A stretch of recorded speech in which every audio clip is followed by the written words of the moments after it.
টি-20 বিশ্বকাপের বাকি রয়েছে আর মাত্র ১.৫ মাস। ৪ ছক্কার এই টুর্নামেন্টকে কেন্দ্র করে দলে গঠনের জন্য ব্যস্ত সময় পার করছে অংশগ্রহণকারী দলগুলোর নির্বাচকরা।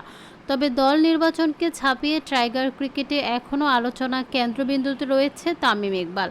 এই বাঁহাতি ব্যাটারের দলে ফেরা না ফেরার নাটক যেন কোনোভাবেই শেষ হচ্ছে না।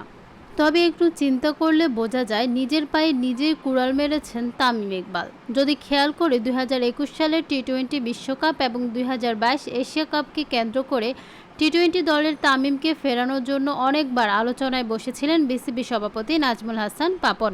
সে সময় তিনি বারবার একটা কথা বলে গেছেন পাপনকে, যে টি-20 নিয়ে এই মুহূর্তে তিনি ভাবছেন না, তার ভাবনায় শুধু ভারতের ওয়ানডে বিশ্বকাপ। তবে সে সময় ওপেনার সংকটে ভুগেছিল দল।